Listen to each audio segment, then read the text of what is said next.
The marble floors shook beneath her heels as Vivian Blackwood burst into the nursery midnight, her heart hammering. But what she saw froze her blood. A stranger, broad ruff, completely unknown, sat in a rocking chair, her baby in his arms. 7 months of endless crying, sleepless nights, and not once had little Emma rested like this. Now against this man's chest, she was silent, peaceful. Vivian's throat locked. Who was he? How did he get in? And why did her daughter cling to him as if she had known him forever? This is the story of billionaire single mom finds single dad feeding her baby. What happened next was unexpected. Stay with me to the very end and tell me the city you're watching from, so I'll know how far this story travels. The marble floors of the Seattle penthouse gleamed under the faint glow of recessed lights, but tonight they echoed with the sharp, furious click of Vivian Blackwood's heels. Midnight had folded over the city outside the skyline, drowned in mist and the low hum of traffic below. Inside, silence should have reigned, but it was broken by something impossible. In the nursery at the end of the hall, a man she had never seen before was sitting in her rocking chair. Broad-shouldered, dressed in a gray sweater frayed at the cuffs, his weathered hands were impossibly steady as they held her 7-month-old daughter. Emma, who had spent her short life crying herself hoarse at night, lay nestled against his chest, quiet, content, her tiny fists gripping his thumb as if it had always been hers to hold. Vivian froze in the doorway. For a moment, her lungs locked. She had built her life on control of her company, of her schedule, of her household. Nothing happened here without her knowledge. Yet here was a stranger humming softly to her child, and somehow Emma was more peaceful than she had been in months. Her designer purse slipped from her hand, thudding against the Persian rug. "Who are you?" Her voice cracked like glass, trembling with panic and rage. The man didn't startle. He didn't rush to explain or stand to defend himself. His eyes, deep-shadowed, carrying a quiet exhaustion, lifted to meet hers. He spoke with a voice so low and calm it almost didn't match the scene. "Daniel Hayes," he said. "The agency sent me." Vivian's pulse spiked. Agency. No agency had been called. Her throat tightened. What agency? I didn't call anyone. No one touches her but me. No one. Daniel adjusted Emma gently, never breaking the rhythm of the rocking chair. Your housekeeper called. Around 10. Said you'd been up 3 nights straight. Said Emma wouldn't stop crying. She was worried. The name hit Vivian like a blow. Margaret. Loyal for 15 years, the woman knew her rules, her absolute rules about Emma's care. No one touches her. And yet here was a man with steady hands and a voice like worn velvet defying all of it. She had no right, Vivian hissed, stepping into the room. Her arms reached out, trembling with fury. Give her to me, now! For the first time, Daniel's jaw tightened. He didn't move to obey. Instead, his thumb brushed across Emma's cheek with practiced tenderness. She was crying so hard she could barely breathe when I walked in. I wasn't going to stand in the hallway and listen to that. Vivian stopped cold. His tone wasn't polished like her staff's. It wasn't deferential. It carried something raw, almost familiar. And beneath the words lay a conviction she didn't know how to fight. Emma stirred, then let out a sigh, soft, trusting, at peace. Vivian's chest ached. She had hired the best nannies money could buy. Not one had managed this. She wouldn't eat for me tonight. Vivian heard herself admit, the confession pulled from her like thread from a frayed seam. That's because you were nervous. Daniel's voice stayed low even. Babies feel everything. Your stress, your exhaustion, your fear. Sometimes they just need someone calm enough to tell them they're safe. Safe. The word stung. Vivian couldn't remember the last time she had felt it herself. Not since Richard's death. Not since the debts. Not since the boardroom battles that left her staggering home each night to face Emma's cries alone. Her spine stiffened. What makes you think you know what she needs? Daniel's eyes lingered on Emma, then flicked to Vivian, holding hers with unsettling steadiness. Because I've been exactly where you are, alone in the middle of the night. No one to call. Just a baby who won't stop crying, and the knowledge that if you fail them, your heart will shatter. The words hung in the air heavier than the silence that followed. Vivian's lips parted, but no sound came. For a flicker of a moment, the roles inverted. She wasn't the billionaire CEO dictating terms from marble boardrooms. She was just a mother trembling at the edge of exhaustion, staring at a man who carried the same scars she tried so hard to hide. Emma's eyelids fluttered closed again, settling deeper against Daniel's chest. Vivian felt something twist inside her, a pang of jealousy, a wave of relief, and a dawning recognition she didn't want to name. "You can put her down now," Vivian said finally, softer but sharp. "Not yet." Daniel shook his head. "Lay her down too soon, she'll startle awake. She needs to feel secure first." The precision of his knowledge startled her. This wasn't textbook advice. This was survival wisdom earned in sleepless nights she suddenly realized he must have lived through. "You talk like you've done this 1,000 times." His gaze softened, drifting back to Emma. "Once was enough to change everything about who I thought I was." Something in the way he said it clipped, guarded, but carved out of old pain made Vivian pause. For the first time since storming into the nursery, she stopped reaching for Emma. "What's your story?" she asked, the words sharper than she intended, but driven by something she couldn't hold back. Daniel's lips twitched, almost a smile, but not quite. "Nothing worth telling, just a single dad trying to make ends meet. Lost my son's mother when he was 3 months old. Learned quick there's no clocking out when you're the only one they've got." The image struck Vivian harder than she expected. She had grown up surrounded by staff assistants, security people paid to anticipate her every need. The thought of being truly alone with an infant, no lifelines, no escape. It was a weight she could hardly imagine. Her throat burned. She turned away, clutching the nursery doorframe like it might keep her upright. "Why this kind of work?" she asked quietly. Daniel's shrug was humble, almost resigned. "Because I've been through nights where I thought I wouldn't make it. Where my son's crying nearly broke me. If I can help someone else avoid that just for one night, it's worth it." The honesty disarmed her. His presence should have felt like an intrusion. Instead, it felt like something she hadn't realized she needed a reprieve. For a long moment, neither spoke. Only the faint hum of the city outside and the soft rhythm of Emma's breathing filled the room. And in that fragile silence, Vivian Blackwood woman, who had never allowed anyone to see her falter, felt the first crack in the armor she had built around herself. The nursery light glowed soft amber against the pale walls, but in Vivian's mind the shadows sharpened. She hadn't moved from the doorway, her hand still gripping the frame nails biting into the polished wood. The stranger Daniel Hayes sat as if he belonged, as if this room and this child had been his for years.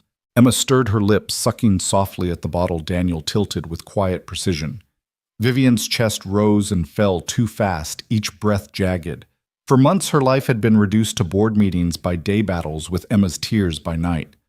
A cycle of exhaustion that no fortune, no staff, no prestige had managed to break. And here was a man she hadn't invited, couldn't have invited, solving in moments what she had bled herself dry trying to fix. She stepped closer, her heels sinking into the thick rug. "I didn't call anyone." Margaret had no right. Daniel didn't look up this time. His focus was wholly on Emma, who sighed with contentment, eyelids heavy, but no longer wet with tears. "Sometimes people care enough to bend rules," he murmured. "She was worried about both of you." The words struck deeper than Vivian wanted to admit. "Both of you." She hadn't thought of it that way. She too was crumbling under the weight of expectation. But she folded her arms, desperate not to show weakness. "You should leave as soon as she's asleep." Daniel's eyes flickered up dark with a quiet strength. "If I lay her down too soon, she'll startle awake and scream until dawn." "You don't want that." Vivian bristled. How dare he presume? Yet against her will, she recognized the truth in his voice. Every failed night with Emma replayed in her mind, her baby gasping with cries, her own hands shaking too hard to hold the bottle right. "Why are you so calm?" she whispered, almost to herself. He shifted Emma slightly, the motion practiced natural. "Because I've lived this before. Alone. My son was 3 months old when his mother died. Nights like this." He paused, the words catching. "Nights like this nearly broke me." Vivian blinked. She had expected excuses, credentials, rehearsed professionalism. Instead, he gave her grief naked and unpolished. Her mouth was dry. "And you think you can just walk into my home and what?" Play hero Daniel shook his head slowly. "No, I'm just here to keep her safe tonight. That's all." The simple humility unnerved her more than arrogance would have. Emma's tiny hand clenched tighter around his thumb, a gesture that felt almost like betrayal. Vivian wanted to scream to rip her daughter back into her arms, but the sight of Emma's chest rising and falling in perfect rhythm stopped her. Minutes stretched. Vivian lowered herself into the armchair across from him, her anger cooling into wary curiosity.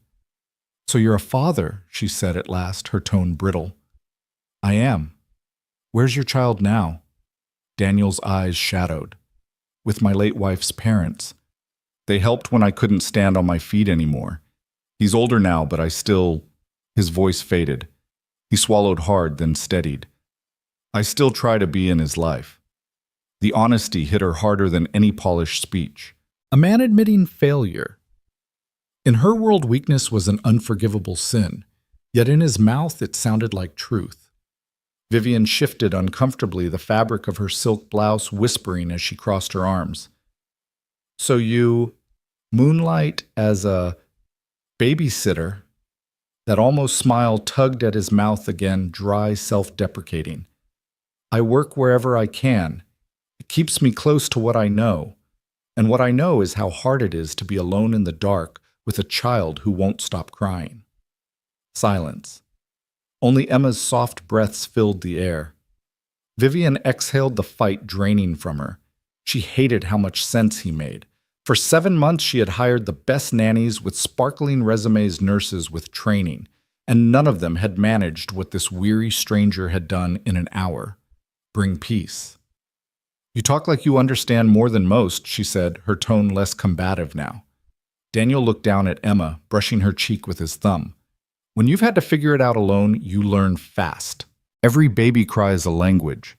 You fail enough nights, you either give up or you adapt." His words pulled something raw inside her chest.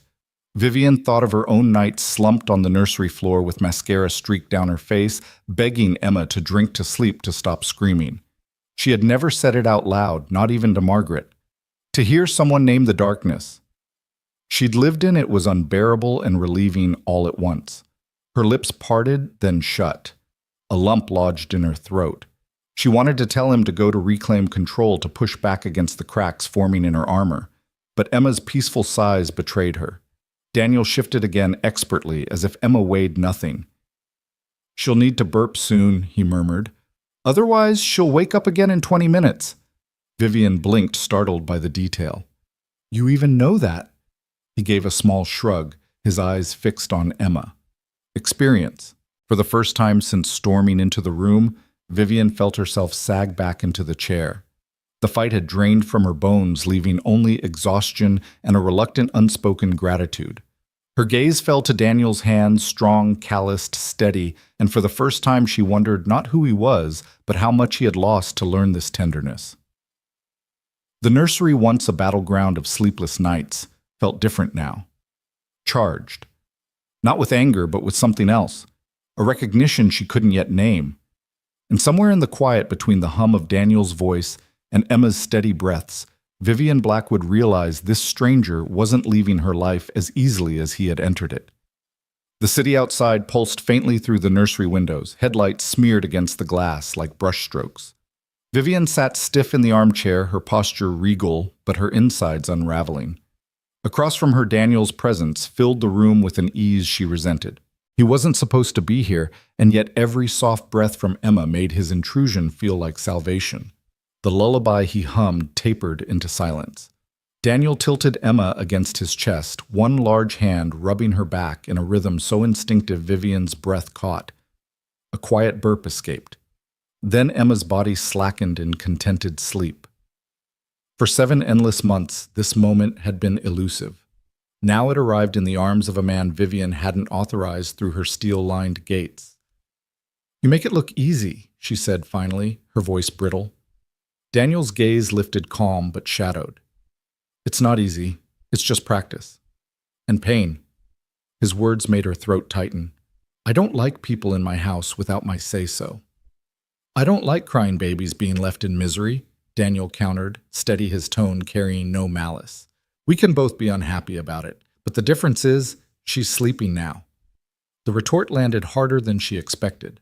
Vivian's lips pressed into a thin line, her chest aching with the sting of truth. Emma's tiny body rose and fell in serene rhythm, oblivious to the storm between adults. "Don't presume to know how I raise my daughter." Vivian's words came sharper than intended. Daniel's hand stilled on Emma's back. His eyes didn't flinch. "I'm not presuming. I'm remembering. I know what it's like to feel like everything depends on you and to feel like you're failing." The sentence hit her square. For a beat too long, she forgot how to breathe. Her life built on calculated dominance, billions and assets, a company that bent under her command was reduced in these four walls to sleepless nights and whispered fears. "You don't know me." "No," Daniel admitted, "but I recognize exhaustion when I see it, and fear, and love that burns you alive because you can't ever put it down." Vivian's eyes blurred. She blinked hard, furious at the sting of moisture threatening to escape. She had built armor brick by brick for boardrooms, for investors, for press cameras. And now this stranger in less than an hour had cut through to marrow. "Do you think pity helps me?" she asked coldly. Daniel shook his head. "Not pity. Understanding." The word coiled in the air, heavy, disarming. Vivian dropped her gaze to her manicured nails, hiding the tremor in her hands. Minutes stretched. The city hummed. Emma breathed softly, deeply against Daniel's chest. Finally, Vivian pushed to her feet. Her silk blouse rustled her diamond earrings, catching the nightlight's glow. She walked to the crib, her arms folded across her chest like armor. "Put her down." Daniel looked at her, unyielding. "Not yet. She'll wake if I do."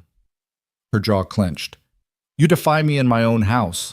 "No," he said simply. "I protect her in yours." The audacity left her momentarily speechless. She wanted to scream to summon security to end this insult. But Emma stirred only faintly at Daniel's shifting, then nestled deeper, undisturbed. The evidence glared at Vivian more than words ever could. "Why are you even here?" she demanded. "This, whatever you're doing, it's not normal. No man does this." Daniel's mouth curved not into humor but into something sadder. "Unusual, maybe, but not impossible. I didn't have the luxury of panic when my son was born. Panic gets you nowhere when you're all they've got."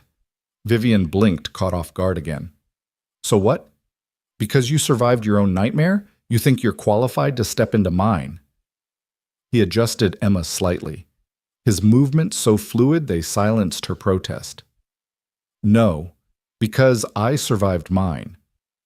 I can sit here and tell you you're not alone in yours, whether you want me here or not." The declaration cracked through her defenses more than she wanted to admit. Her throat burned again and she turned toward the window, masking her face in shadow.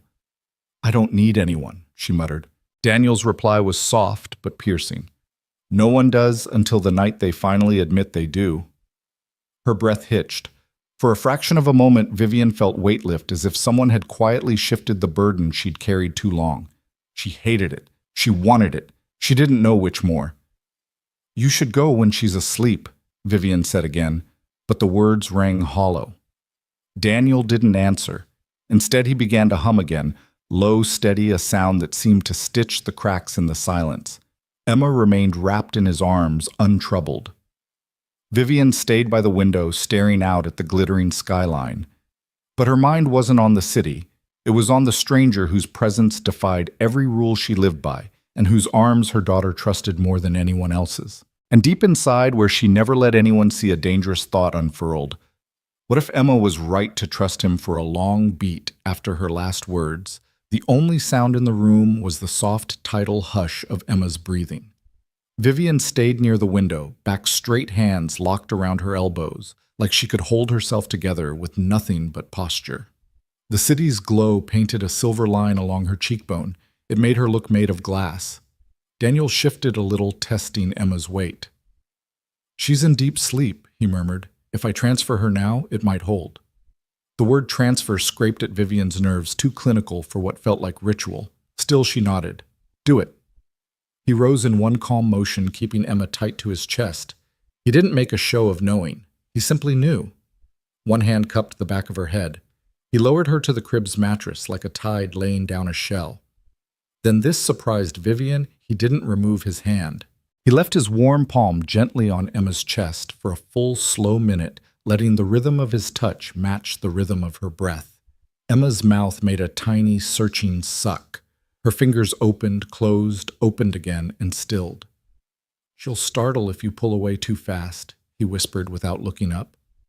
"I give it a count of 30 after I think she's settled, then another 30 after I know it." He waited. 30. Another 30. The room seemed to breathe with them. When he finally slid his hand back, he did it like a magician, so gradual that Vivian felt the air return before she believed he'd moved at all. Emma didn't stir. The nightlight haloed her lashes. Her chest rose and fell as if the sea were inside her. Vivian let out a sound she hadn't intended, something between a sigh and a sob strangled before it formed. She pressed her knuckles to her lips and blinked hard until the city blurred. A stupid thing to cry over a baby sleeping. Except it wasn't stupid. It was the one thing she couldn't buy and couldn't will into existence, and now it was here, carried into this room by a man in a frayed sweater. Daniel stepped back from the crib, giving the silence the respect of a cathedral. "Do you have a white noise option on the monitor?" he asked, voice nearly inaudible. She nodded toward the dresser. "Second button." He pressed it. A soft hush filled the room like distant rain. Emma's body relaxed a fraction more, as if agreeing. They stood there side by side, not touching, watching the small miracle they'd protected. Vivian felt the room expand. The air no longer pressed on her chest. It lifted the way it does after a storm passes and the first star appears. "Thank you," she said, and the words came out unarmored, soft enough that she barely recognized them as hers. Daniel gave a slight nod, the kind that accepts gratitude without pocketing it. He turned toward the door with the careful steps of someone who understood that victory could still be lost with a careless heel. In the hallway, the penthouse seemed too bright, the art on the walls too glossy, like a staged life she'd forgotten to keep pretending belonged to her. Vivian reached past him and dimmed the sconces. The light settled into something human. "Tea?" she asked, surprising herself again. It felt absurdly intimate to offer. She hadn't made tea for anyone in her home in months. A glass of wine with a board chair. Sure, a curated tasting for a potential partner. Of course. Tea at midnight for a stranger who had just wrung the crying out of her child. She could not remember the last time she'd chosen gentleness over performance. "If it won't wake her," he said. "It won't." She glanced toward the nursery door. "Not tonight." In the kitchen, she reached for the copper kettle and felt the muscle memory kick in, fill set flame. She set 2 mugs onto the counter and realized with a jolt that her hands weren't shaking. Daniel stood just inside the threshold, as if the room had borders she could see, and he refused to cross until invited. His eyes moved cataloging without prying the baby spoons drying by the sink, the tiny sock abandoned near a stool rung, the neat stack of unopened mail, where courier envelopes sat like unanswered questions. "You came through security," she said, the line of inquiry reappearing like a reflex. "How your housekeeper met me downstairs," he answered. "She had the concierge validate the agency's confirmation and signed me in." Her mouth tightened. "Agency confirms nothing without me." He didn't argue. He didn't apologize either. "She looked scared," he said. "Tired." "So did you." The kettle began to whisper.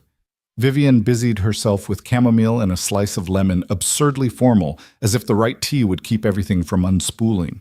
"You understand you violated a boundary that exists for a reason." "I understand a baby was in distress," he said. "I chose the reason." Steam curled between them. The scent of flowers and citrus softened the edges of the room. She slid a mug toward him. He didn't reach for it at first. He waited until she took hers, then wrapped his hands around the heat, like a man grateful for small, ordinary gifts. "What's her favorite time of day?" he asked, not to change the subject, but as if curiosity could be an offering. Vivian blinked. "Late morning," she said slowly. "If she's slept." The sun comes through the east windows. She watches dust float like confetti, looks pleased with herself when she grabs it, and it disappears. He smiled, the kind that lit nothing but warmed everything. "That's a good hour for songs. For babies who want the world to hold still while they learn it. Songs." Vivian huffed a breath that wasn't quite a laugh. "I used to sing in the elevator on the way up, hoping she'd, I don't know, recognize me. Recognize home." "She does," he said, gentle. even when she cries.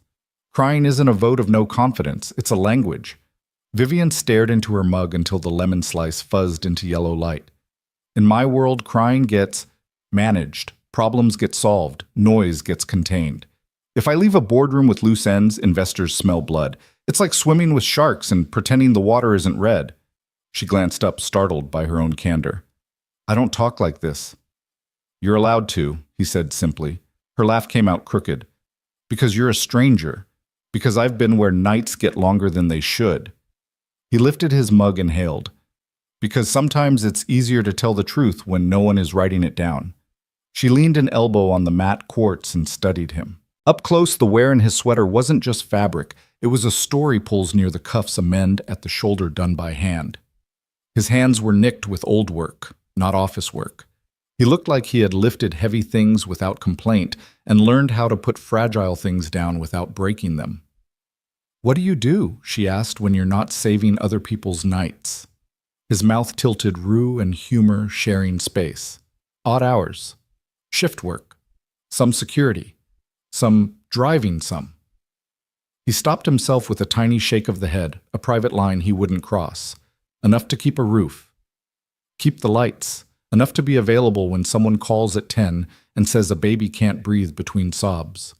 The omission pricked at her curiosity, but she let it lie. His restraint didn't feel like secrecy. It felt like respect. As if his story wasn't a card to play, but a weight to carry without asking someone else to hold it. What's his name? She asked quietly. Daniel took a second before answering, like he rolled the word in his mouth to taste it first. Connor. The name made space in the kitchen, a small chair pulled up to their table. How old? 8. He rubbed his thumb along the mug's rim. He learned to ride his bike on a Saturday I wasn't there. He said it like a confession, not to be forgiven, but to be known. I watched the video later. He wobbled, corrected, kept going, like kids do. What did you do? She asked. I cried in my car, he said, bare as bone. Then I called him and asked him to tell me how it felt. He said, like the wind finally said yes. The smile that followed didn't quite reach his eyes. Kids have a way of saving their parents without trying. Vivian's throat tightened. Like the wind finally said yes.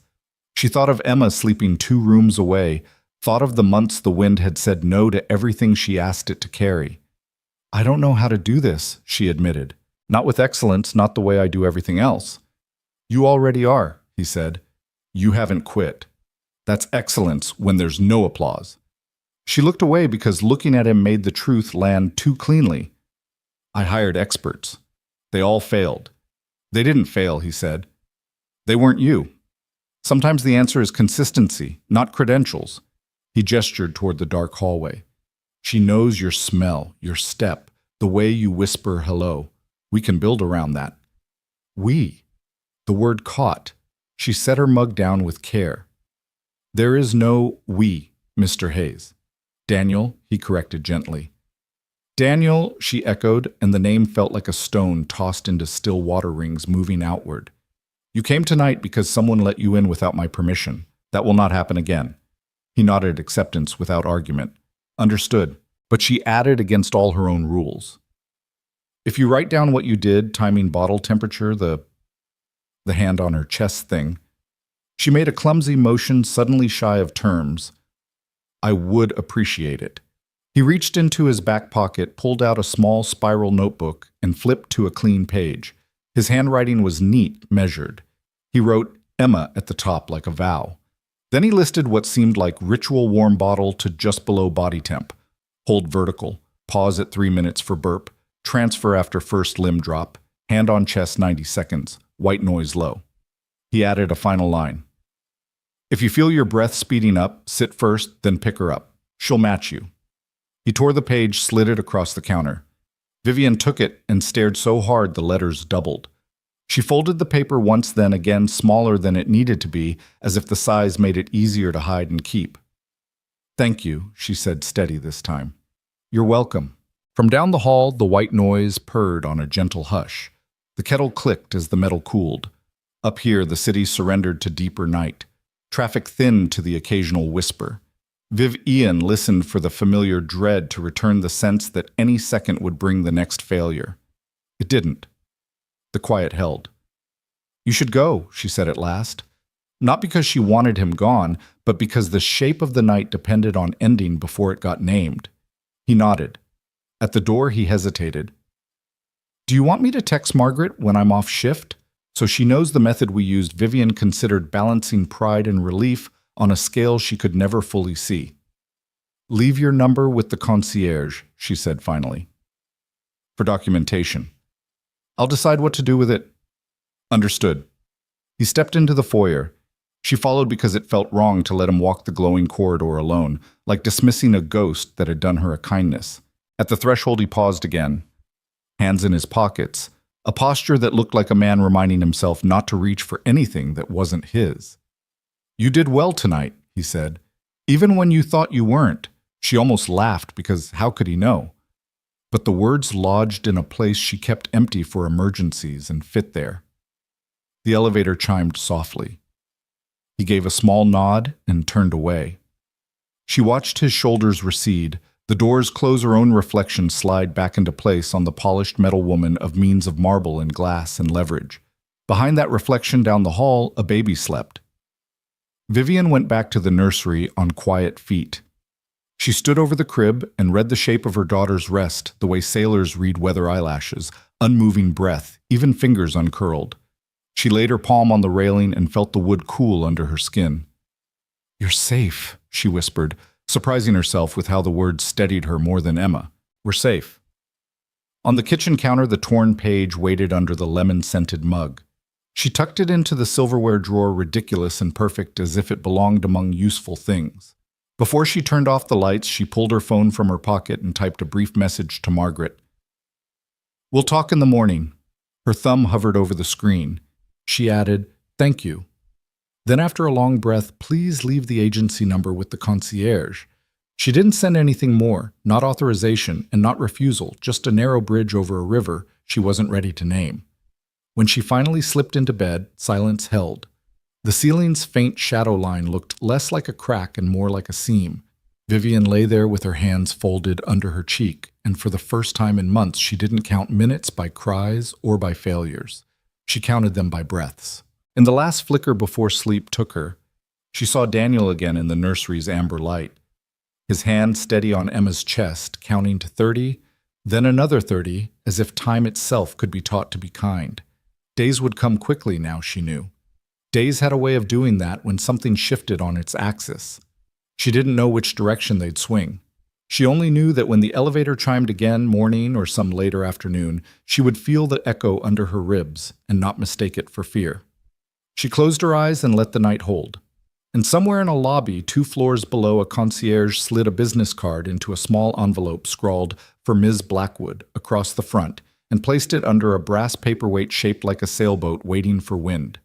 Morning bled slowly into the penthouse, pouring pale gold across Vivian's bedroom ceiling. She stirred at the sound of muffled giggles echoing faintly from the nursery. For a breathless second, panic gripped her. Emma never giggled in the morning, not after the night she knew, but the sound repeated soft and certain, and she realized it wasn't a dream. Vivian pushed back the linen sheets, her bare feet cool against the hardwood, as she padded toward the source. The nursery door was ajar. She stopped at the threshold. Daniel was there again. Not in the rocking chair this time, but crouched low on the playmat, holding a rattle just out of Emma's reach. He teased it back and forth, his deep voice narrating in mock seriousness. "Almost got it, little one. Come on." "Oh, so close." Emma squealed, the sound bubbling out of her like it had been waiting her whole life for release. Vivian gripped the doorframe. 1,000 instincts collided inside her fury that he'd returned without her invitation. Relief that Emma looked so alive in his care, dread at how quickly this stranger was dismantling her carefully drawn lines. "You're back," she said, her tone sharper than she intended. Daniel glanced up. No guilt, no flinch, only a quiet acknowledgement in his eyes. "Margaret asked me to return for the morning shift. She said you had an early call with your board." Vivian bristled. "Margaret seems to be making a habit of running my life for me." "She's running concern." Daniel countered, evenly rising with the rattle still in his hand. Emma reached for him, and he obliged, placing the toy in her grasp with exaggerated reverence. And Emma doesn't seem to mind. The betrayal seared. Emma, her own daughter, clung to him without hesitation. Vivian wrapped her silk robe tighter armor against the rising tide in her chest. You don't get to decide what she minds. Or what I do. Daniel studied her for a long moment, then set the rattle down beside Emma and straightened to his full height. I'm not here to replace you, he said simply. I'm here because someone saw two people drowning and threw out a rope. The image caught her off guard. Vivian looked at her daughter. Cheeks flushed, eyes, bright arms waving at the rattle. She was happy. Something that had been absent for so long it felt foreign in the room. Vivian crossed her arms. And what happens when I don't need the rope anymore? Then you let go, Daniel said without hesitation. And you'll know you were strong enough to survive. But until then, no one faults you for holding on. She hated that his words didn't sound like intrusion. They sounded like truth.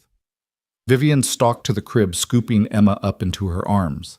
The baby protested with a soft whimper, as if she'd been pulled from her favorite game. Vivian kissed her daughter's forehead, desperate to reclaim something that already felt fragile. Your world isn't mine, Daniel Hayes, she said. You don't know the pressures I live under. Every headline, every whisper, everything depends on me never faltering. I know, Daniel said quietly. And I also know babies don't care about headlines. They care about heartbeat and breath and whether the arms holding them are steady. His words slid under her defenses before she could block them. She hated how much he was right. Emma squirmed, tugging at Vivian's hair until she loosened her hold. With a gurgle of determination, she reached again for Daniel. The gesture cut Vivian deeper than she expected. She hesitated, then reluctantly let him take the child back into his arms. Daniel lifted Emma high, earning a squeal of delight that echoed against the nursery walls. See, he murmured to Vivian. She already knows joy when she feels it. You gave her life. I'm just helping her laugh.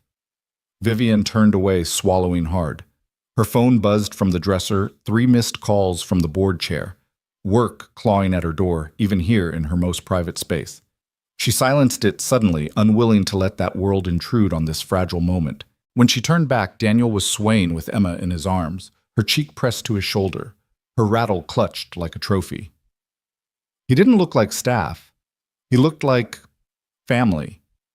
The realization unsettled her more than his midnight arrival had, because storms she could fight, threats she could banish, but the quiet possibility of needing someone that terrified her in ways no enemy ever had. And yet, as she watched Emma's lashes flutter with drowsy contentment, Vivian felt the smallest whisper of relief seep into her bones. For the first time, she didn't feel entirely alone. Morning came quietly, as if afraid to touch the windows. Sun pooled along the marble island, and steam rose in ghostly ribbons from the kettle. Vivian stood in a slate robe by the window, the city a watercolor below. At the stove, Daniel moved with a practiced economy bottle, warming in a bowl, a tiny saucepan coaxing oatmeal, soft, a pinch of cinnamon rolled between fingers as if memory had scent. Emma, upright in her high chair with a bib that declared, "I'm someone's sunrise," drummed both palms on the tray. The sound light, insistent, unlatched something in Vivian's chest she hadn't known was locked. 2 ounces first, Daniel said, checking the bottle against his wrist. Then cereal. If we rush her, she'll protest on principle. On principle. Vivian echoed some of the iron in her voice, smoothed by sleep. Babies have them, he said. Tiny philosophers. They want to be heard before they agree to be fed. He didn't claim authority. He shared it like a map spread open between them. The first ounce went down with soft, approving sounds. Between sips, he glanced at Emma's face, as if to make sure the world still matched. He burped her with slow circles until a small, victorious sound escaped, and only then reached for the spoon. Vivian pressed the French press, the bloom of coffee unfurling. She poured 2 mugs before she could overthink the intimacy of it, and slid one his way. His fingers brushed porcelain. "Thank you," he said simply. "You're welcome." He topped the oatmeal with a touch of warm milk and presented the spoon. Emma made a moral face, then reconsidered, then lunged for a second bite. Vivian's mouth betrayed her with a curve that nearly qualified as a laugh. You've done this 1,000 times, she said. Enough to recognize the patterns. He dabbed Emma's chin. And to know when the rules are wrong for the day. On the island between them sat the impossible paradox, the most complicated problem of Vivian's life solved by the calm repetition of small human things. A spoon, a circle of the hand, a voice that didn't rise when the baby hesitated. Your board is at 8, he added, not looking at her phone when it buzzed. Margaret said she blocked 15 minutes before in case you wanted to be the rope. The rope, she said, surprised the word softened rather than irritated. You used it last night. It kept me from drowning, he answered. You tie it to the strong place and let it hold while you work. He lifted Emma from the high chair. Window walk. Light helps her decide she can sleep. Vivian followed as he paced the wall of glass. The sound was hammered steel. Fairies moved like slow punctuation. Daniel didn't sing words, only a low thread of safety. By the time they reached the corner, Emma's lashes lay like quiet commas on her cheeks. He lowered her into the bassinet, left his palm on her chest, 30, another 30, and stepped back only when her breath found its tide. They returned to the island. Steam curled from their mugs. Last night, Vivian said without preface, you said you'd been alone with a crying baby and knew if you failed him, your heart would shatter. The admission she hadn't allowed even to herself slipped into the light. Why this work? Not the agency version. Yours. He took time with the answer, letting silence be part of it, because there were nights when my son's crying made the walls lean in. I thought if I closed my eyes, the world would end. At 3 a.m., help comes with price tags or judgment. What I needed was time from someone who knew what to do and didn't treat me like a test I'd failed. He looked at his hands. So I give people what I needed, a few hours, a way through. What's the currency, she asked, surprised by her own softness. Time, he said, and what my hands remember. She studied the scar near his knuckle, the mend at the shoulder of his sweater, the way he took up space without demanding it. Before this security, he said, before that police. I left when every call felt like my own house on fire. Turns out I'm better at small rooms where the emergency isn't disguised. You make rooms feel safe, she said, and only realized she'd said it when he looked up. That's the job, but it doesn't work unless someone opens the door. Her phone lit board call in clean white letters. She turned it face down. He didn't remark on it. The restraint felt like a blanket she hadn't known she wanted. I built a life, so outcomes obeyed, she said. Then Emma arrived and didn't read the memo. You can't command the tide, he said. You can learn when to launch. It should have sounded like a cliché. Instead, it sounded like the way morning smelled when the kettle clicked and the world didn't end. Formalities, she said, catching herself. Background, NDA, a rate. Of course, he said. The agency has my files. You'll have them by noon. And your rate? He named a number. Vivian frowned. Too low. It's standard. It's low for this standard, she countered. And for my gratitude. His mouth tilted, but he didn't argue. We can revisit after a week, if you still want me here. The little conditional hit harder than it should have. She wanted to stamp certainty into the air contract's signatures, the crisp click of control. Instead, she said, after a week, we adjust. Both sides. Emma rustled and settled the bassinet, whispering like a shoreline. They both looked over, then back connected by a line neither of them tugged. I'll walk her when she wakes, Daniel said. The fountain buys you 90 minutes. 2 hours if she presides over the pigeons. Presides? She's already a chairwoman, he said. They'll take the minutes. It pulled a quiet laugh from her, so rare it startled them both. Would you build me a routine? She asked, surprising herself. Time's cues. Not a manifesto, a rope. He took a small spiral from his pocket, wrote with neat, patient letters. 2 OS bottle pause oatmeal, window loop nap, white noise low. He added kiss before call, like a line item that belonged among ounces and minutes. He tore the page and slid it to the fridge magnet where nanny schedules had become a graveyard of good intentions. Don't make a shrine to failure, he said when he noticed her glance. Make a map to what worked. The simplicity landed like mercy. She didn't thank him. The room was already full of it. He rinsed the bowl and spoon, wiped the counter the way he had held the baby, careful, exact, without fanfare. It wasn't service. It was stewardship. She wondered how many rooms he'd left better than he found them. She wondered how many people had noticed. "Will you teach me the hand on chest again?" she asked, almost embarrassed by how much she wanted to memorize the feel of it. "As many times as you ask," he said. He shrugged into his coat. "I'll be in the lobby at 10. If you want me today, text yes. If not, I vanish like a bad idea." She should have said she needed approvals gates, the proper forms lined up like soldiers. Instead, she heard herself answer, "If I say yes, you'll take her to the fountain and show her how to preside." He smiled, not triumphant, not hopeful, just present. "Yes, ma'am." He stepped into the hall. "Daniel," she said, and he paused. "Yeah. Thank you for making morning end better than it began." He nodded, and the gesture felt like a seal pressed into warm wax. When he was gone, Vivian stood still, listening to the hush that had replaced panic. The fridge page fluttered slightly under the magnet in the draft from the vent. She walked to the bassinet, touched Emma's hair, then kissed her forehead, and the baby sighed like the sea turning. Vivian picked up her phone, opened her messages, and typed one word. She looked at it for a breath the way a diver looks at the surface before going under, then hit send. Yes. The word yes still glowed on her phone screen when the elevator doors parted in the lobby. Daniel looked up from a leather-bound notebook resting across his knee. He didn't rise immediately, as if he half expected her to change her mind. But when she appeared, hair drawn back in a silk tie, Emma balanced against her shoulder, he stood with the steadiness of someone who had been ready all along. "You came," he said softly. "I said yes." Vivian's tone was crisp, but her grip on Emma was gentler than it had been in weeks. The concierge slid a stroller forward, sleek carbon frame, a gift from one of Vivian's investors when Emma was born. Daniel unfolded it with the ease of a man who had assembled a dozen, with his own hands clicked the harnesses without fumbling, and took Emma as if she had always belonged there. Outside, Seattle's morning pressed crisp and damp against their cheeks. They moved past glass towers into the smaller streets that stitched neighborhoods together. Vivian walked a half step behind her heels, striking the pavement, but it was Daniel who set the pace. He angled the stroller toward the waterfront where gulls wheeled and the air smelled faintly of salt. At the fountain he stopped. Pigeons clustered heads, bobbing eyes sharp for crumbs. Daniel crouched, lifted Emma out, and set her carefully at the edge of the stone basin. Her tiny palms smacked the granite with authority.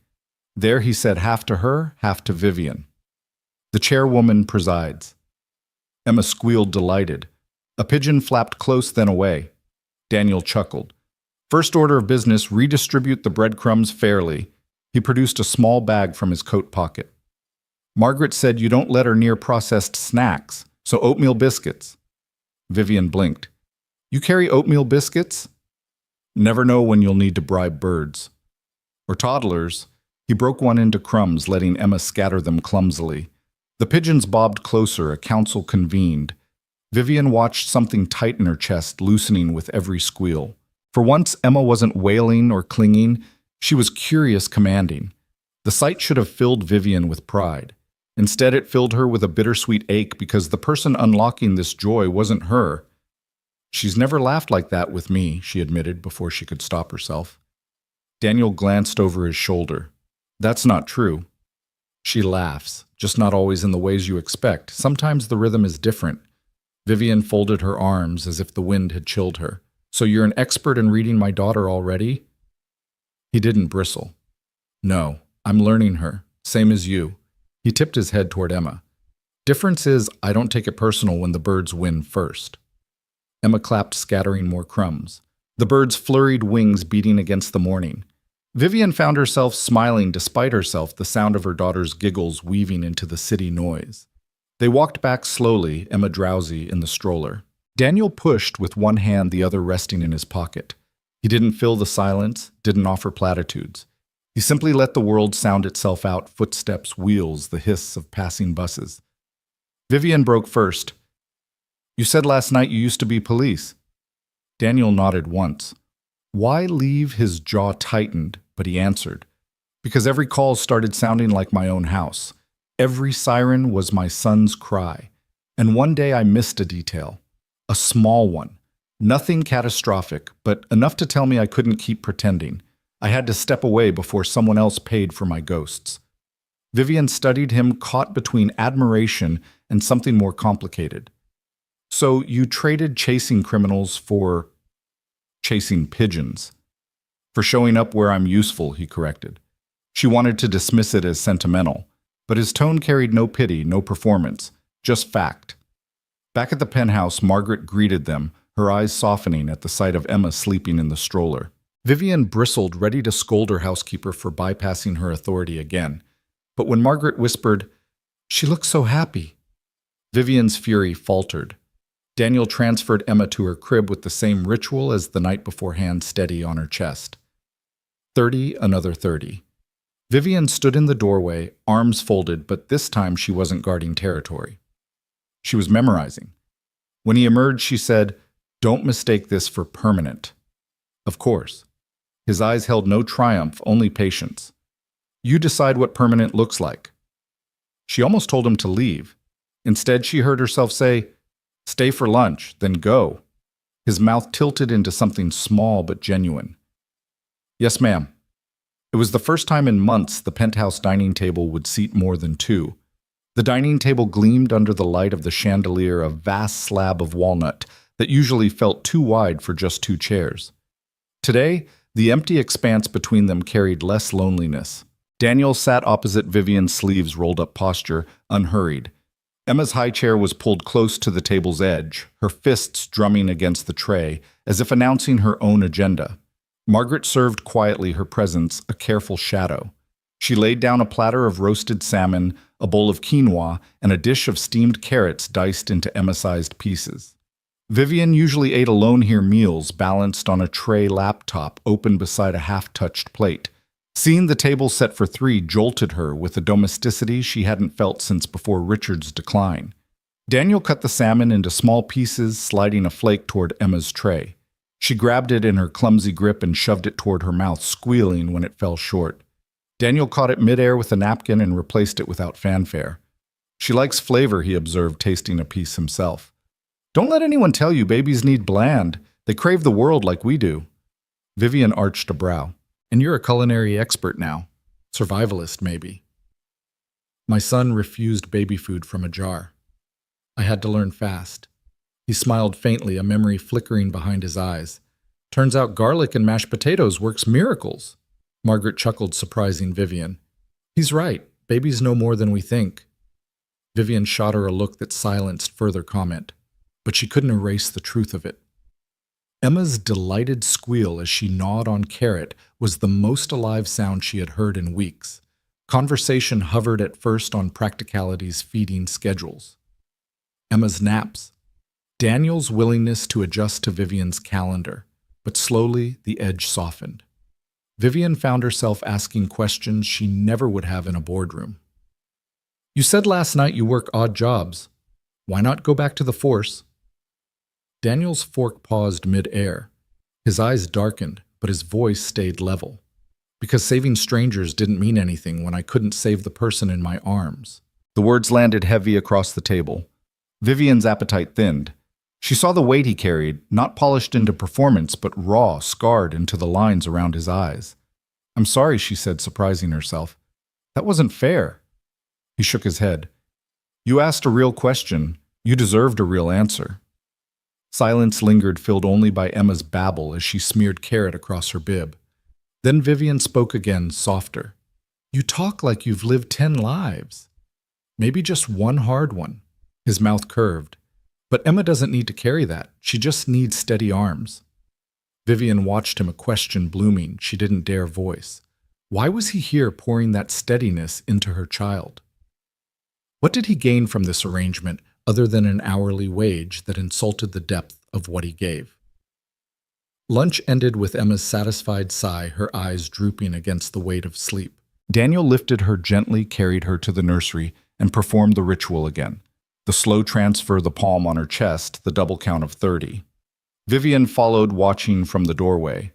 When he stepped back, he found her eyes fixed on him. "You're good at this," she said. The admission dragged from a place she rarely touched. Daniel shrugged.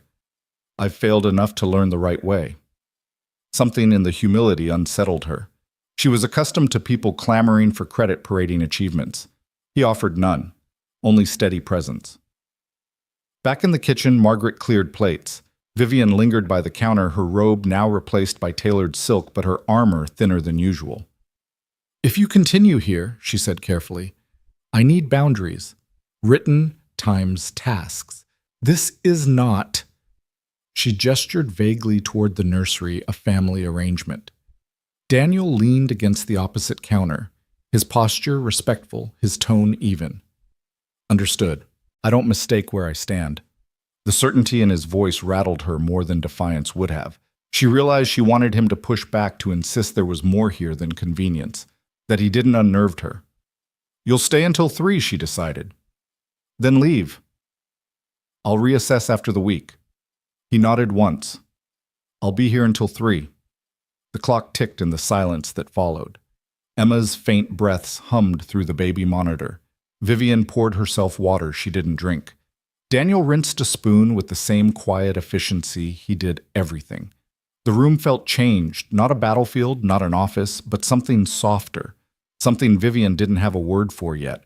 And though she had told him to leave at 3, she already knew that when the hour came, she wouldn't be ready. The penthouse shifted after dusk. Shadows stretched long across the glass, the city below dissolving into a scatter of jeweled lights. Vivian rarely noticed the transition from day to night. Usually she was tethered to her laptop, her phone, her constant carousel of meetings. But tonight silence lingered in the living room, broken only by the faint hiss of the baby monitor and the steady tick of the antique clock on the mantel. Daniel sat opposite her on the low sofa, his posture loose, a mug of chamomile steaming in his hands. Emma had gone down easier than usual, no screaming, no arching back, just a slow surrender to the rhythm of his humming.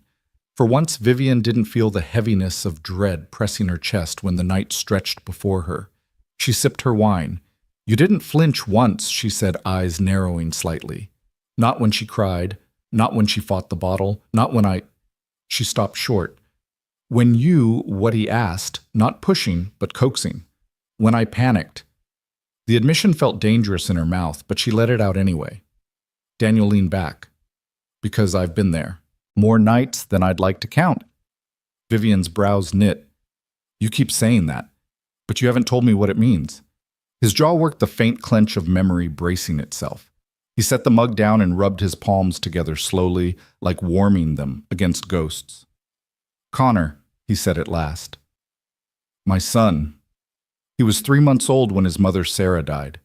Vivian's grip on her glass tightened. The name hung in the room like a bell toll.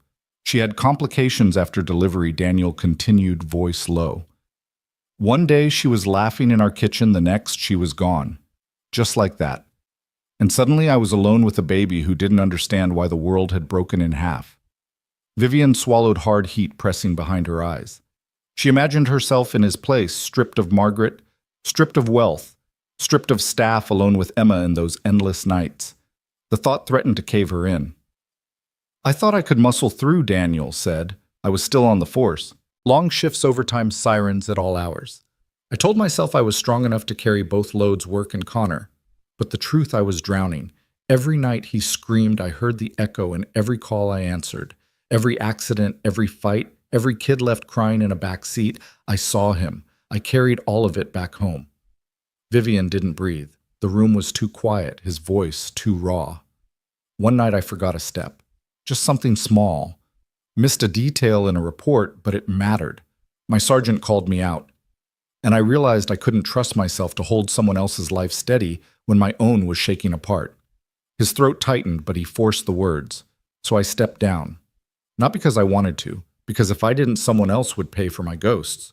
The silence that followed pressed in like weight. Vivian set her wine glass down, fingers trembling against the stem.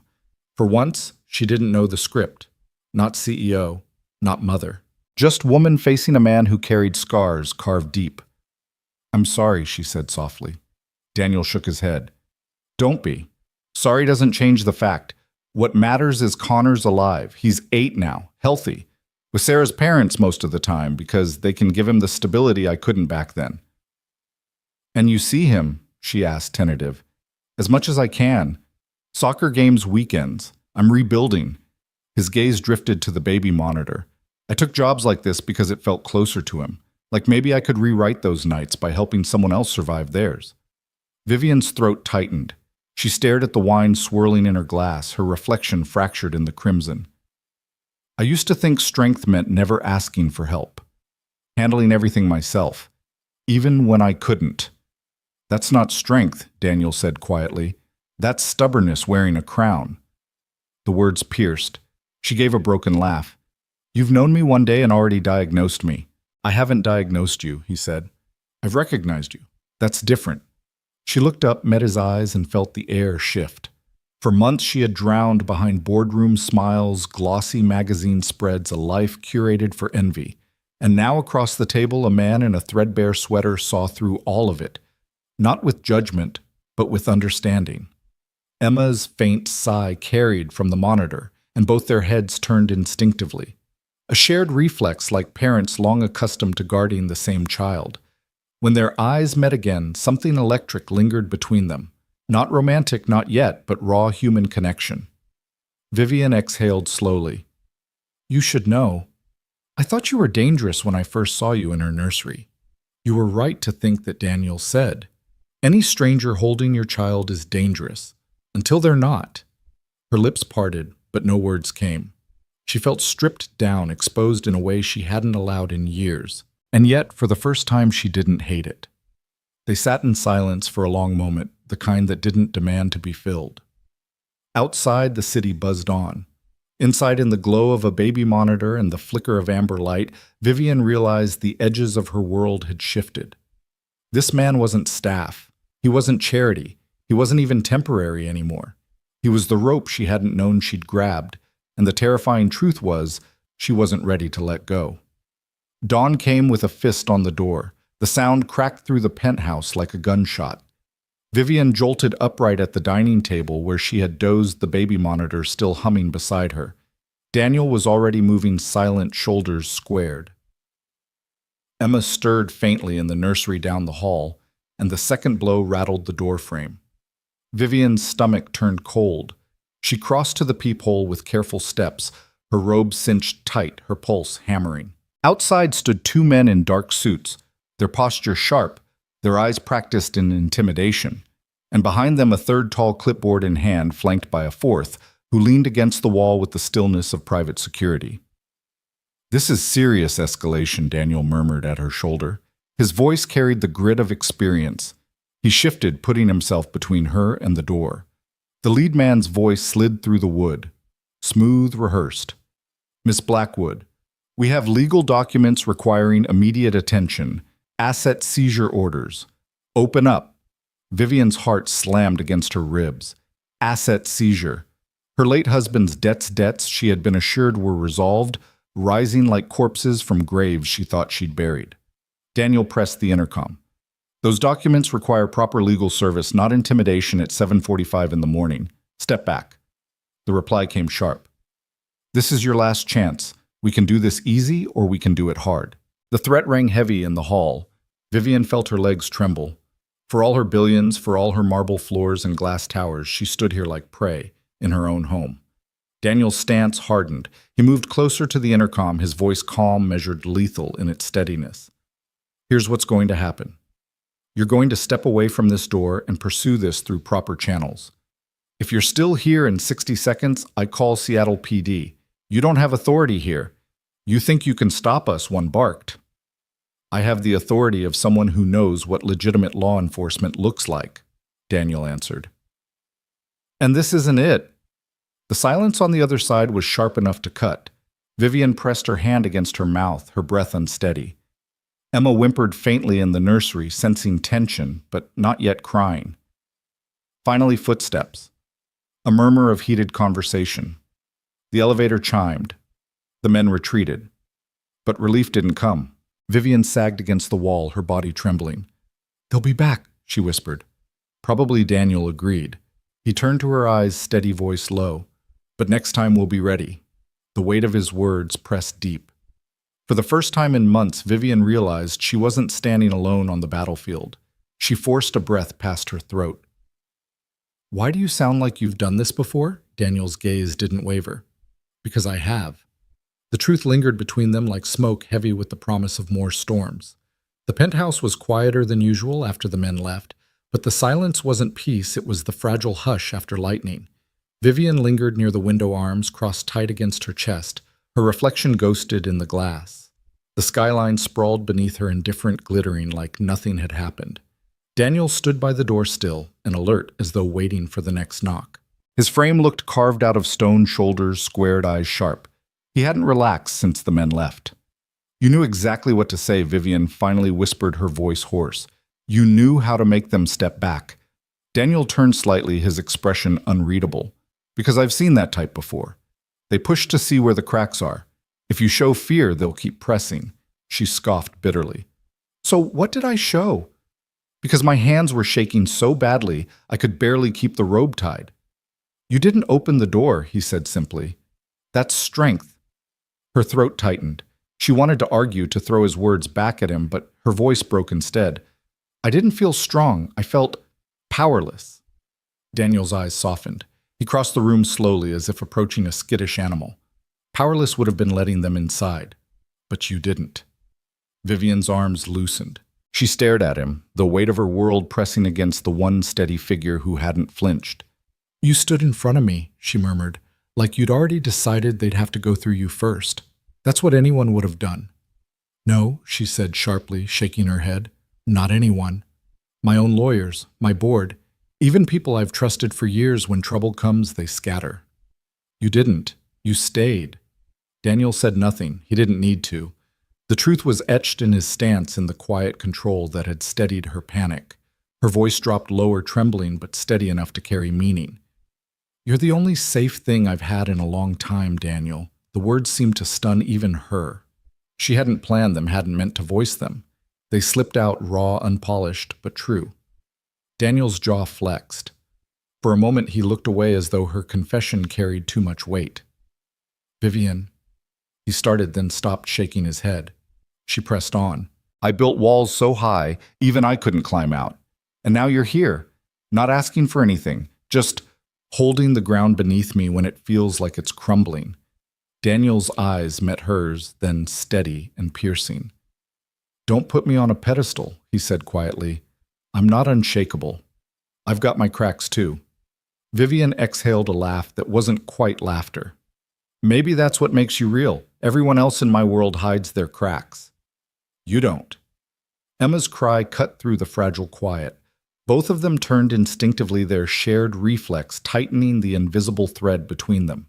Daniel was already moving toward the nursery, but Vivian caught his wrist, stopping him. I'll go, she said. Her own voice startled her. Usually she let Margaret, or now Daniel, handle Emma's midnight unrest. But something inside her shifted tonight. She wanted Emma to feel her arms, not just others. Daniel nodded slowly, releasing the moment to her. Vivian crossed the hall, heart pounding in sync with Emma's cries. She lifted her daughter from the crib, whispering shakily, I've got you, sweetheart. Mommy's here. Emma quieted quicker than Vivian expected, little head pressing against her shoulder. Tears pricked Vivian's eyes as she rocked gently, the nursery light casting soft halos on the wall. For once, she didn't feel like a stranger to her own child. When she returned, Emma settled again. Daniel was still standing near the door, watchful, silent. His presence filled the room like armor she hadn't realized she'd needed. Their eyes met again. Something wordless passed between them. Something fragile. Something dangerous. Something she couldn't yet name. The morning after brought no peace. Vivian sat at the long dining table, her phone glowing with a list of missed calls. Attorneys, bankers, even a veiled threat disguised as a courtesy reminder from a debt recovery firm. Each notification was a stone in her stomach. Daniel lingered near the counter, pouring coffee. He watched her in silence, gauging the weight pressing on her shoulders.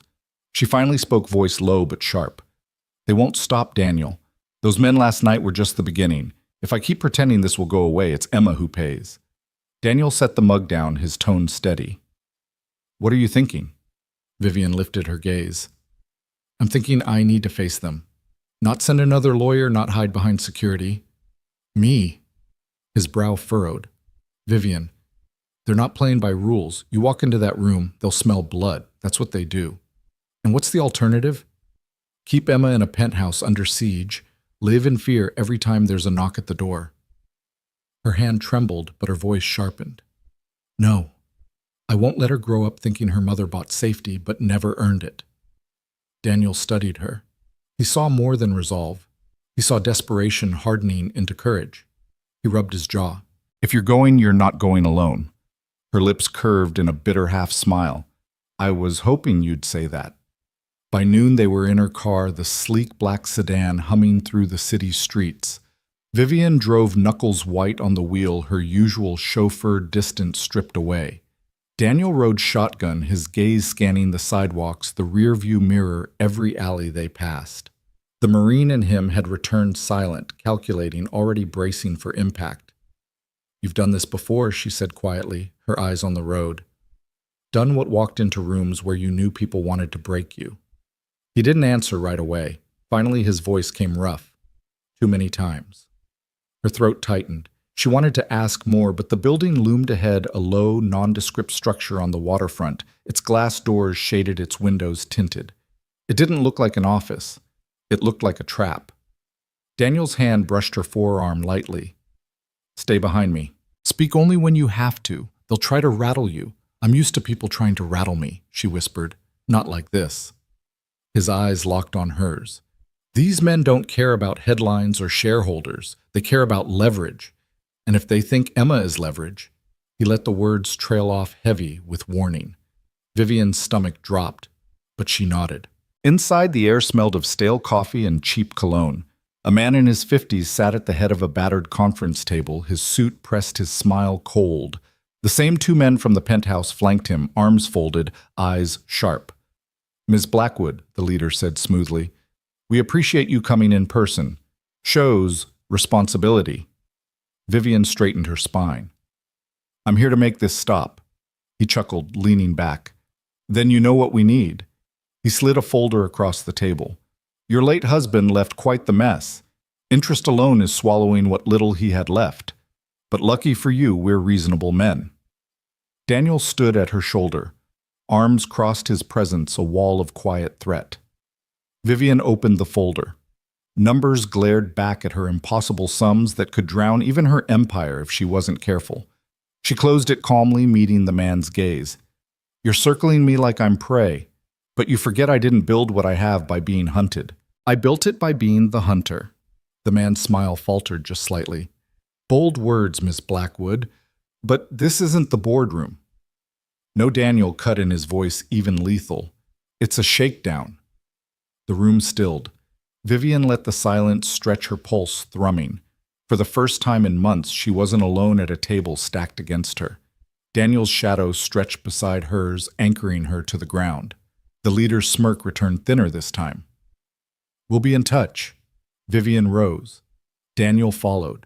Neither of them spoke until they were outside the heavy doors closing behind them. Her knees nearly buckled, but Daniel's hand steadied her elbow. You held your ground, he said quietly. I felt like I was going to collapse. But you didn't. She met his eyes, breathless. You make me believe I can fight, and that terrifies me more than them. Daniel said nothing, but his grip lingered a moment longer than it needed to, silent proof that she wasn't imagining the thread binding them tighter with every step. The news broke 2 days later.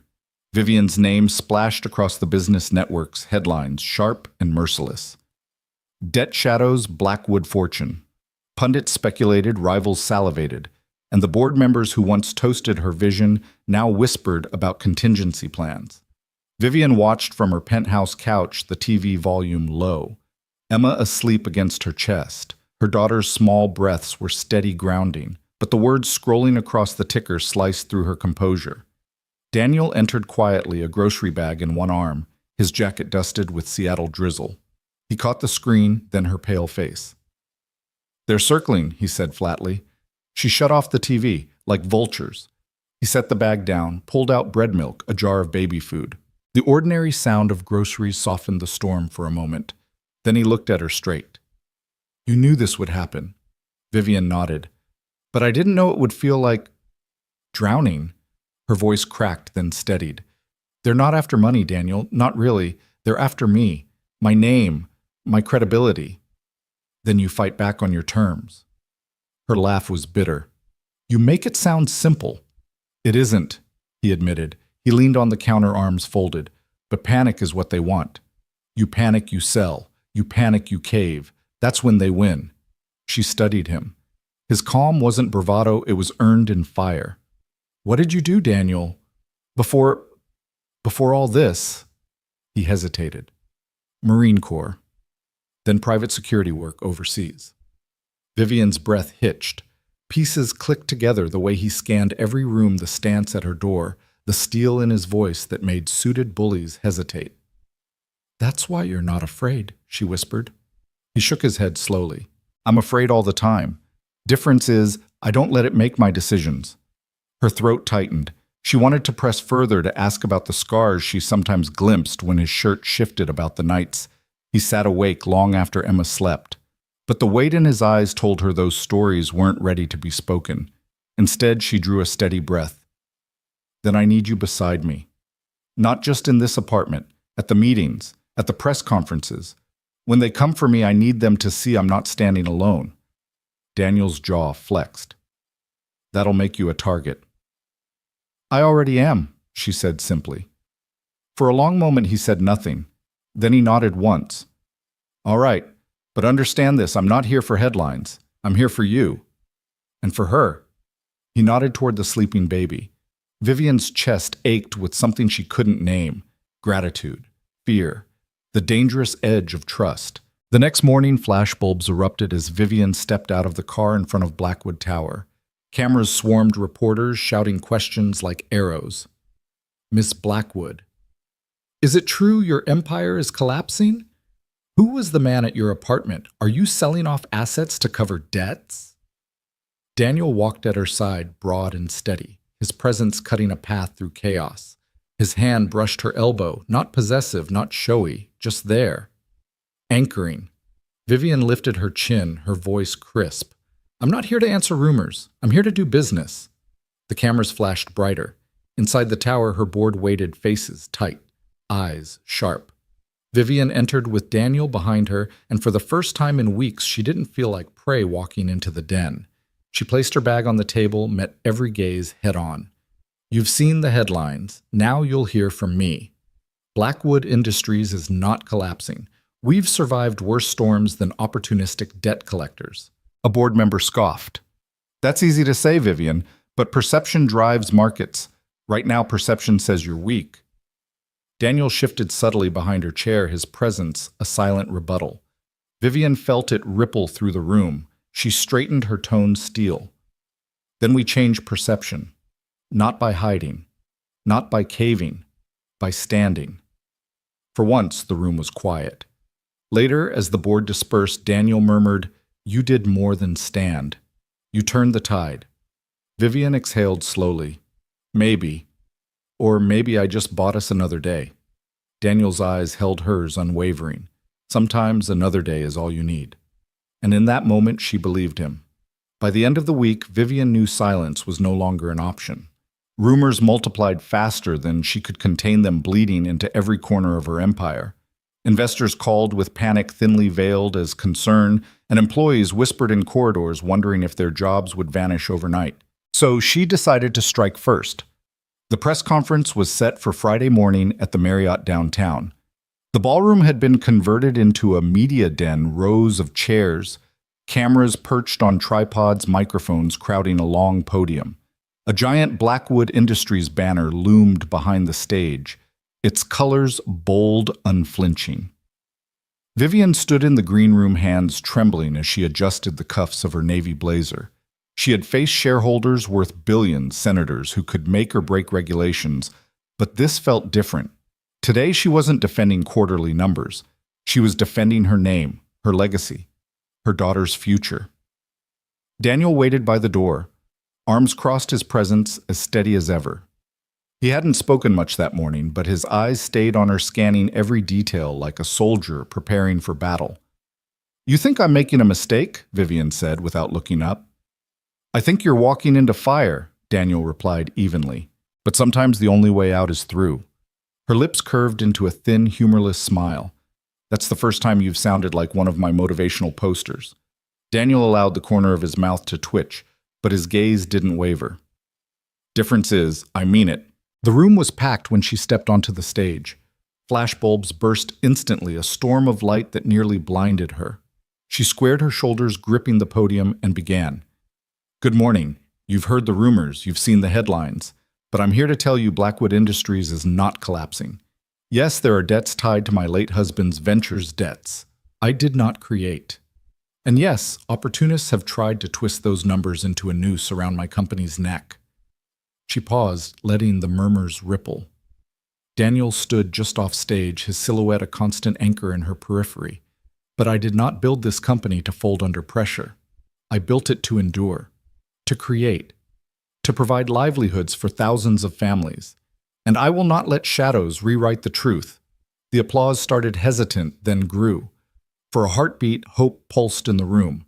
Then a voice cut through the noise. Miss Blackwood, a reporter called, his tone sharp.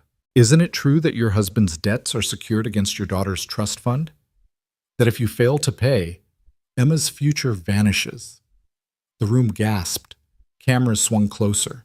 Vivian froze the words, striking like a blade. She hadn't expected them to know. That detail was buried, locked behind layers of confidentiality agreements. Yet here it was dragged into the light. Her knuckles whitened on the podium. Her first instinct was rage. Her second, fear. Emma's name in this room, her daughter's innocence twisted into a bargaining chip. Daniel shifted instantly, stepping forward just enough for her to catch his eyes. His expression was clear. Don't let them see you break. Vivian drew a breath so deep it scorched.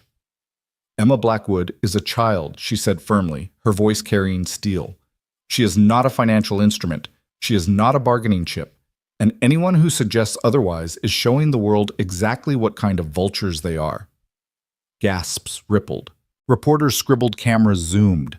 Vivian's pulse thundered, but her gaze didn't falter.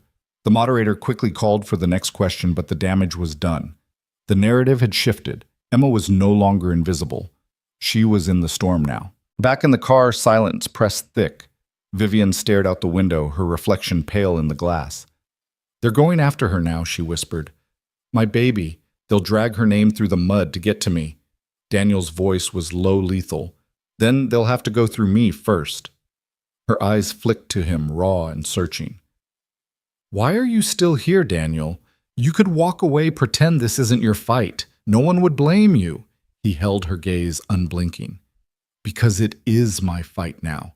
You and Emma, you're under my watch, and I don't abandon what I protect. Vivian swallowed hard. For the first time that day, her eyes stung not with fear, but with something dangerously close to trust. The attack came faster than either of them expected.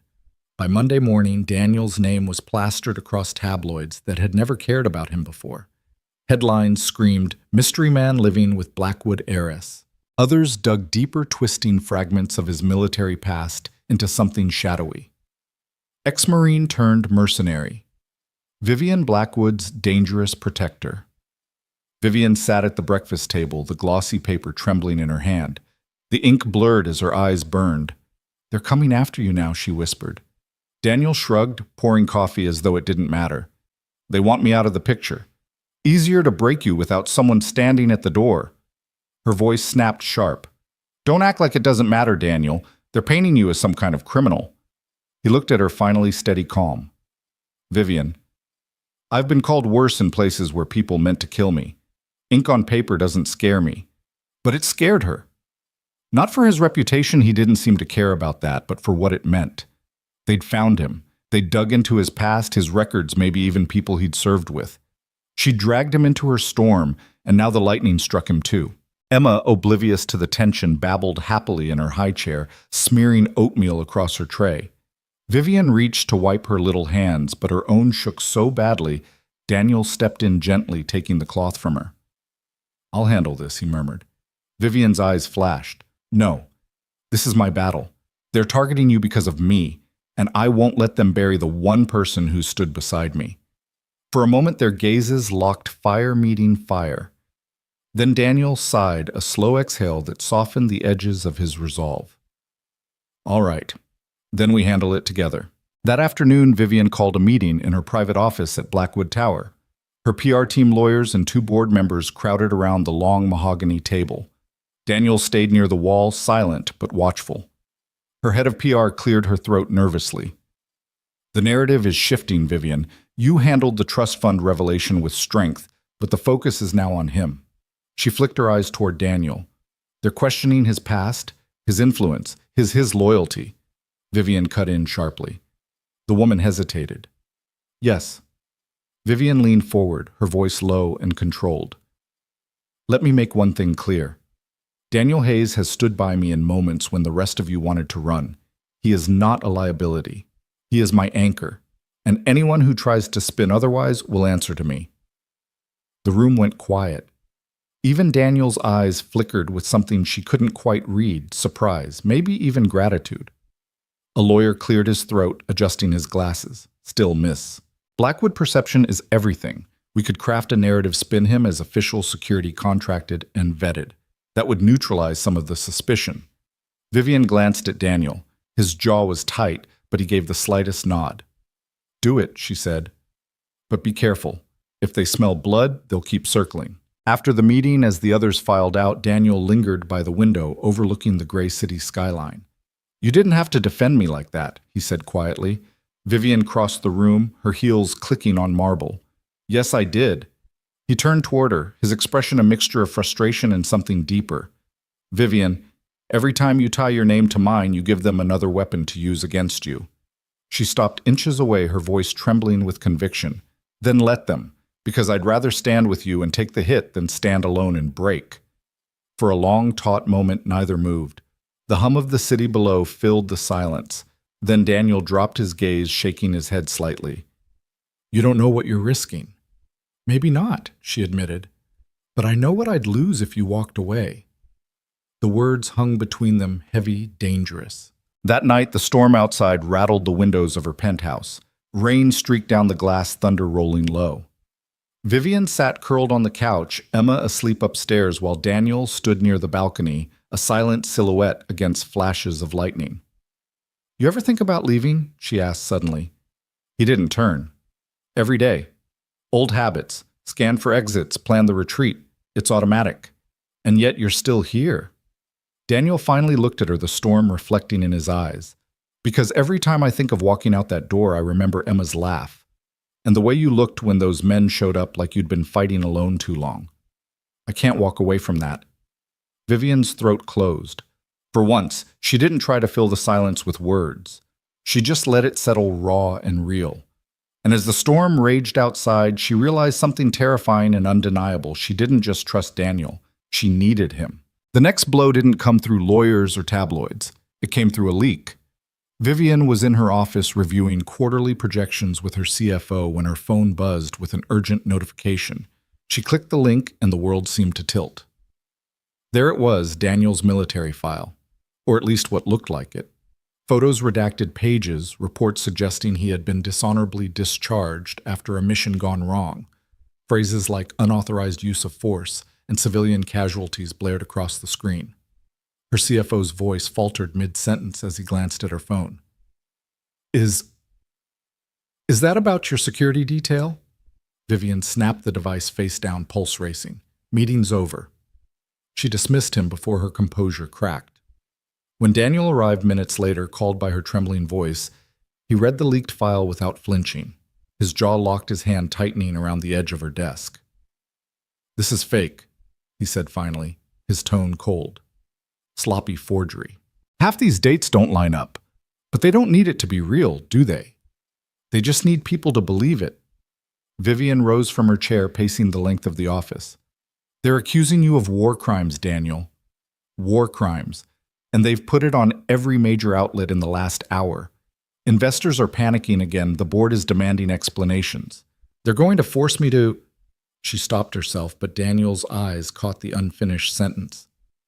Force you to what he pressed. Her throat worked. To cut ties, to distance the company from you, to fire you in public. The silence after her words was unbearable. Daniel stared at her face, unreadable, but his silence hurt more than anger would have. Finally, he said quietly, If you have to do it, do it. Vivian's breath caught. You think after everything, you think I'd abandon you because of a smear campaign?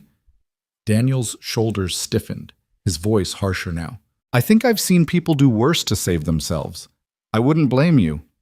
Her eyes flashed. She crossed the space between them, stopping inches from his chest, trembling with fury. Don't you dare put me in the same category as the people trying to ruin us. You saved my daughter. You've shielded me more times than I can count. And you think I'd betray you for a headline? For the first time, his composure cracked. He dragged a hand down his face, exhaling sharply. Vivian, you don't understand. If you stand by me, they'll come harder. They'll drag Emma's name back into it. They'll do whatever it takes to break us both. Her voice dropped fierce and unyielding. Then let them, because I will not let them write our story for us. That night, Vivian convened her board. The room was tense, the directors shifting uneasily in their leather chairs, whispers swirling before she even entered. Daniel stayed outside a shadow in the hall, though she knew his ears caught every word.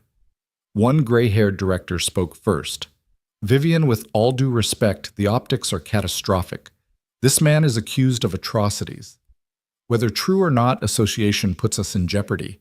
Vivian leaned forward, her palms flat on the polished table. You think I don't know what they're saying? You think I don't see the headlines, but I also know the man they're talking about. He's not some stranger. He's the reason I'm still standing. He's the reason Emma is safe in her bed at night. If you think I'll throw him to the wolves to save our stock price, you don't know me at all. The room froze. The power in her voice, the raw conviction, silenced even her fiercest critics. Another director cleared his throat. Miss Blackwood, surely there must be a compromise. There is no compromise, she cut in. Not on this. Either we weather this storm together, or I'll take the company private again. My fortune built it once. I can build it again without you. The weight of her words crashed into the room. Shocked faces widened eyes. She'd called their bluff, and they knew it. Later, as she stepped into the hallway, Daniel waited, his expression guarded. How bad was it? Vivian exhaled, leaning against the wall. Bad. But they know now I won't abandon you. Not ever. For a long moment, Daniel just looked at her as though searching for cracks in her resolve. When he found none, something in his stance softened. You don't know what that means to me, he said quietly. She reached out her hand, brushing his forearm, a touch that lingered longer than it should. Maybe I do. The space between them felt charged, alive, fragile. For the first time, Vivian realized this wasn't just loyalty. This was something neither of them had dared name yet, and that made them more dangerous than ever to the enemies circling outside. The shift happened when Daniel decided they'd been on the defensive too long. For weeks, they'd endured the smears, the knocks on doors, the headlines meant to choke them. But Daniel's training had taught him one thing: if you never strike back, you'll eventually be cornered. And Vivian had reached the point where fear had burned itself into steel. One night, with Emma asleep upstairs and the rain slicking the city in silver, Daniel spread a series of files across Vivian's dining table. Not leaks, not forgeries, real documents. Where did you get these? She whispered, staring at the stamped seals, the names, the quiet trails of money transfers. Contacts, Daniel replied. He didn't elaborate, but his eyes were hard. I called in favors. Men I served with, people who still believe in honor. They traced the leaks, the attacks, all of it, straight back to one person. He tapped a name circled in red ink, Howard Kellerman. Vivian's blood went cold. Howard Kellerman, chairman of Kellerman Capital, her late husband's fiercest rival. A man who had tried for years to worm his way into Blackwood Industries, to buy it piece by piece until her fortune was his playground. He's behind everything Daniel said. The debt collectors, the leaks, even the forged files. He's been pulling strings to isolate you, force a collapse, then swoop in when you're too broken to fight back. Vivian's voice shook, and dragging you through the mud was just leverage. Daniel's jaw clenched. Collateral damage. For a moment, silence filled the penthouse, broken only by the hum of the storm outside. Vivian pressed her hands flat to the table, trying to steady herself. What do we do? She asked finally. Daniel met her eyes. We hit back. The next morning, Vivian strode into Blackwood Tower with Daniel at her side. Her employees turned their heads, whispers following them down the glass hallways. She ignored it all. Her mind was sharp, her heart steady. In the boardroom, she laid down Kellerman's files like weapons.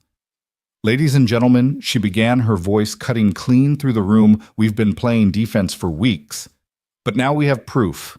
Every attack against this company, every lie, every smear leads back to Howard Kellerman. Gasps rippled. Some faces paled, others hardened. One director sputtered, "You can't accuse him without—" "I'm not accusing," Vivian cut in. "I'm proving. These are authenticated records of shell companies transferring funds to smear outlets, private investigators hired under false names, payments to tabloids that released the forged files on Daniel. This is no coincidence. This is an orchestrated takedown." She glanced at Daniel, standing like a sentinel against the wall. His presence alone gave weight to her words. Now she continued, her tone colder. "We can go public with this. Expose Kellerman for what he is. Or we can stay quiet, let him keep tearing us apart and watch everything we've built collapse." The decision was obvious. That night, Vivian and Daniel sat side by side in her office, drafting the statement that would change everything. She typed slowly, carefully, her words measured but sharp. Blackwood Industries has been the victim of a coordinated smear campaign funded and orchestrated by Howard Kellerman. Evidence has been secured and verified by independent auditors. We will not be silenced. We will not be intimidated, and we will not abandon those who have stood by us. When she finished, she leaned back, her shoulders trembling. Daniel placed a hand over hers on the keyboard. "You sure about this?" he asked softly. "Once it's out there, it's war." Vivian turned her head, meeting his gaze. "It's already war. This is just the first time we're fighting back." For a long beat, their hands stayed together on the keyboard, the weight of unspoken things pressing between them. Daniel broke the silence. "No matter what happens, Vivian, I'll be here. I'm not leaving." She swallowed, her throat tight. "I know." And for the first time since the storm began, she believed it. When the statement went live, the reaction was instant. Headlines flipped. News anchors debated Kellerman's name with fire in their voices. Investors rallied, furious at the revelation of corporate sabotage. And Howard Kellerman himself, once smug in his distance, was suddenly dragged into the light, his empire trembling. Vivian watched it unfold on the evening news, Emma asleep against her shoulder. Daniel stood behind her, arms crossed, silent but steady. The tide had turned. For the first time, the predators were on their heels. But Vivian knew the fight wasn't over. Men like Kellerman didn't surrender. They struck harder when cornered. And when the counterattack came, she and Daniel would have to be ready, not just as allies, but as something more. The counterattack came faster than even Daniel expected. 3 days after Vivian's statement went live, a subpoena landed on her desk. Federal investigators, allegedly tipped off by anonymous sources, demanded she testify regarding fraudulent accounting practices. Every news station screamed the story within hours, painting her as the face of corruption. Howard Kellerman had fired his last bullet, and it was aimed straight at her heart. By evening, protesters gathered outside Blackwood Tower, chanting her name with venom. Reporters swarmed the sidewalks, their microphones jabbing at the air like weapons. Upstairs in the penthouse, Vivian sat stiff-backed in her armchair, Emma sleeping against her chest, her hand trembling against the baby's hair. "They're going to destroy me," she whispered. Daniel crouched in front of her, his hands steady on her knees. "No," he said. "They're going to try, and then we're going to burn them down with the truth." Her eyes lifted to his, wet and uncertain. "What if I lose everything?" Daniel didn't flinch. "Then you'll still have Emma, and you'll still have me." The words cracked something open inside her. She'd spent years building walls shielding her heart behind empire and armor. But now, with the city baying for her blood, the only thing holding her upright was the man in front of her, the man who had walked into her life with nothing but quiet strength and a promise to protect. The next morning, she walked into federal court, Daniel at her side. Cameras flashed like lightning storms. Reporters screamed questions. "Ms. Blackwood, did you falsify records? Is your bodyguard a war criminal? Do you deny Howard Kellerman's allegations?" Vivian stopped on the courthouse steps. She turned, facing the sea of lenses, her voice carrying sharp and clear over the chaos. "Howard Kellerman has tried to bury me under lies. He forged files on my security chief, smeared my late husband's name, And now he dares accuse me of crimes I did not commit. Well, here's the truth. I will not be intimidated. I will not let a predator steal what my family built, and I will not stand alone." She reached for Daniel's hand, gripping it tight, holding it high for the world to see. "This man has protected my child, my company, and my life. And I will protect his name in return. If you want to call us guilty, then call us guilty of standing together." The crowd roared. Some booed, but others cheered, their voices rising above the jeers. The image of the billionaire widow and the single dad veteran, hand in hand on the courthouse steps, blazed across every screen in America within minutes. Inside the hearing unraveled Kellerman's scheme piece by piece. Daniel's contacts, subpoenaed as witnesses, testified under oath. Independent auditors confirmed every fraudulent transfer traced back to Kellerman Capital. The forged military files were exposed as fabrications. By the time Vivian finished her testimony, the tide had turned completely. The prosecutors withdrew, and the judge ordered an immediate investigation into Kellerman. When Vivian and Daniel emerged onto the courthouse steps, the same crowd that had jeered now surged with applause. Chants of "Blackwood, Blackwood" rolled like thunder down the street. Vivian blinked back tears as she lifted Emma into her arms, the baby blinking wide-eyed at the noise. Daniel leaned close, his voice low enough only for her. "You did it." "No," she whispered back, her eyes meeting his. "We did it." That night, the city was quieter. Vivian stood on her balcony, the skyline glittering against the dark. Daniel joined her, his sleeves rolled up, the lines of exhaustion etched across his face. For once, he looked at ease, like a man who had finally laid down a burden. She turned to him. "What happens now?" He shrugged lightly. "You rebuild. Kellerman's finished. The company will heal." "That's not what I meant," she said softly. Her eyes searched his brave in their vulnerability. "What happens to us?" Daniel's throat worked. He stepped closer, his voice low and certain. "That depends on you." Her hand found his fingers threading together. "Then let's find out." In that moment, on a balcony above a city that had tried to break them, Vivian Blackwood and Daniel Hayes chose something neither headlines nor enemies could destroy each other. The story of the billionaire single mom and the single dad veteran didn't end with a scandal. It began with one. Because what the world saw as survival was in truth the start of something bigger, an alliance built on trust, on sacrifice, on love, born in the fire of adversity. And though storms would come again, they knew this, no one was taking away what they'd fought for. Not this time. Not ever. Your thoughts will help us create meaningful stories. And if you want to hear more powerful healing stories like this, don't forget to subscribe to the channel, click the bell icon so you don't miss any new episodes. And most importantly, share this video with people who need a little hope today. Thank you so much for your time. We hear you, we listen to you, and we are honored to tell these stories for you.